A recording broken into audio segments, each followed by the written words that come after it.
Hi guys. Sorry. I just thought I would come on and do another update. I guess a continuation of the video that I previously made. So I went to my RE consultation on Friday. Needless to say, it was good, but it wasn't good. I'm kind of in shock. I just feel like I don't know what to do at this point. What she said was, this RE does not believe in intralipids. And I don't know how to feel about that because I've had several failed IVF cycles without intralipid. So I just don't know how to feel about that she just doesn't believe in it. She stated that she does want to reach out to my old RE and just review my chart because I've been with my old RE since 2005. And just see what she's done already because the files that my RE's office sent over before my consultation just wasn't detailed. Like if I've been a patient since 2005, from 2005 to 2014, it should be a pretty big stack that was sent over, but it wasn't. They just kind of skimmed through the last cycle, which was pretty cut and dry. FET transfer, BFP, intralipids, and I was out. So it wasn't enough to let this RE know about my history or anything. So she wants to speak with my RE personally, and she wants to also see what she suggests about my intralipids. Like, could she order the intralipids and maybe someone in Texas give it to me? Because she says she doesn't want to have anything to do with it at all because she doesn't know how to administer it. Just a whole bunch of, foolery, in my opinion. But I don't know. I don't want to just, continue to go on and on about that. That's just something that I'm really bothered by because I just feel like if I know that my body attacks the baby, why not get the intralipids done? Like, I had a hard time when I was pregnant last year when I moved to Texas trying to find a facility in Texas that does intralipids. A lot of places here don't even know what intralipids are. So anyway, I got to figure that out. Another thing she was saying was that she wanted to do a saline ultrasound just to see what's going on in my uterus. She's concerned about the fact that I've had multiple losses, and she wants to do a PGS test on the embryo. So it's like, like I said, I said in my last video, I'm not going to do IVF like right now, but I wanted to see what the process was leading up to my transfer. Like, what is it, that I need to do? I have not had an ultrasound since I delivered Cam. So she wants to make sure that the placenta, which my OB said the entire placenta did come out. But this RE wants to make sure that everything is out. She basically wants to see everything for herself versus taking other people's word for it. Like I said, after I delivered Cam, the doctor said the full placenta came out, so they didn't even do an ultrasound. When I went back to consult with my doctor to follow up with her before I went back to work, I still didn't do an ultrasound then. She just... we just did a consultation. So that's something that I can appreciate because I do want to make sure everything is fine with my uterus. She also, I'm just looking down at this little sheet. I know you guys can't see all of the stuff that's on here, but it's a whole bunch of stuff that she was just saying that she wanted to test for, like the shape of the inside of my uterus for some reason, and if something, I don't know. It's a lot. She wants to check for fibroids and polyps and stuff. I know I've never had an issue with fibroids. I do have polycystic ovaries, so there may be polyps there, so I can definitely appreciate her checking for that. Just kind of stunned by that genetic testing. That is, as you all know, over $5,000, and insurance does not pay for that. And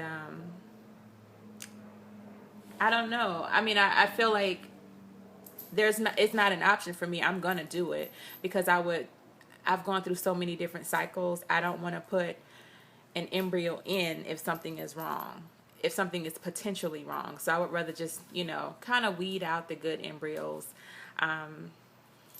for the transfer. Another thing that was kind of a shocker to me, the doctor said that, sorry guys, I'm trying to get right on this chair and I'm still recording on this iPhone. In any case, another thing that the doctor said was that she only wants to put in one embryo during the transfer because of my history with preterm labor. So I'm nervous about that because I'm like, you know, we've gone through IVF multiple times, and multiple times we've paid out of pocket, and you ladies know it can go all the way up to $18,000, including your medication. I don't have money to waste on just, you know, putting one embryo in. But then I look at it on the flip side.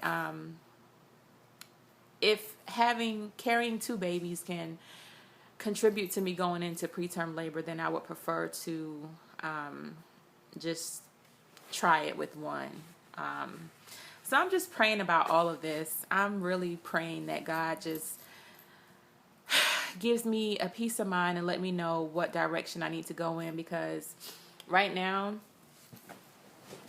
sorry guys, I'm just all over the place with this chair, but right now I'm just, it's a lot. It's a lot. I've never done a IVF cycle and only transferred one. I've always transferred two, and so it's new. It's all new. I don't know. Sorry guys, my phone, someone called my phone, so it just stopped my video. But like I said, it's a lot. The RE also wants to do a biopsy of my uterus. I think the most important thing for me at this point, because I have experienced preterm labor, is just to make sure that everything is okay with my uterus. I want to run plenty of tests on my uterus, biopsies, everything, which we've done a biopsy before and everything came back fine, but I'm just really curious what makes, you know, a woman goes into preterm labor. And I know there's not an easy answer for that.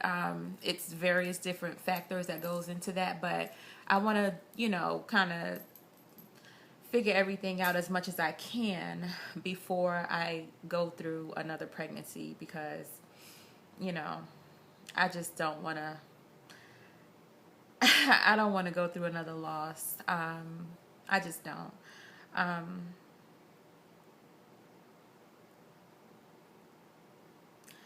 Anyway, so that's that for now. I'm looking forward to starting my new job. As you heard in my other video, I start my new job on Monday, and I'm just very excited.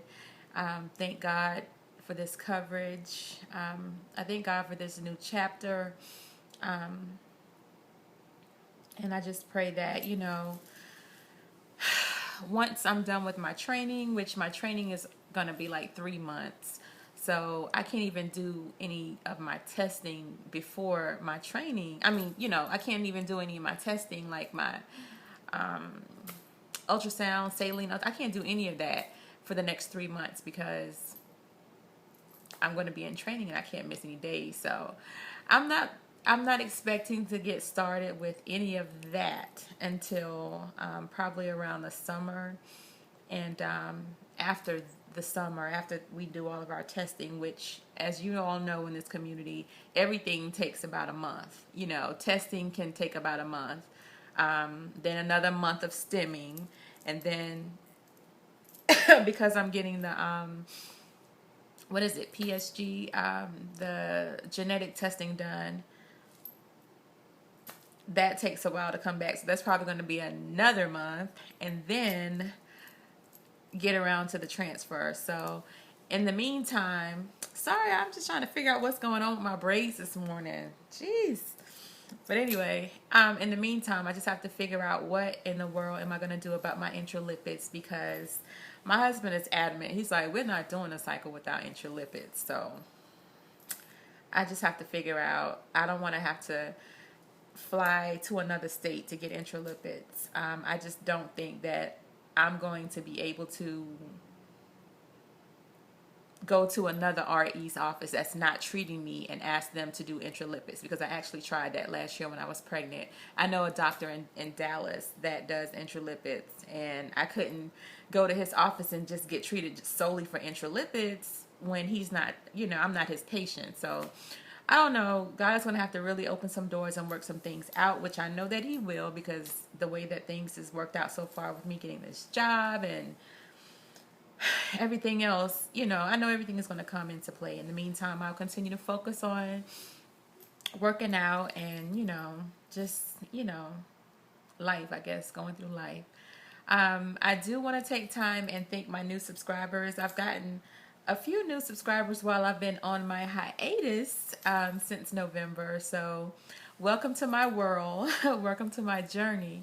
And hopefully I followed you all back. I really haven't been on YouTube that much over the past few months. I've just really taken a lot of time, away from the TTC world, because I needed that. And now I'm back. So even though I'm not going through an IVF cycle right now, I am here to support you guys. I'm not going to be gone for another 3 months before I make another video. So either way, I thank you all for your continued support. I love you guys, and I'll talk with you soon. You guys stay blessed. Bye.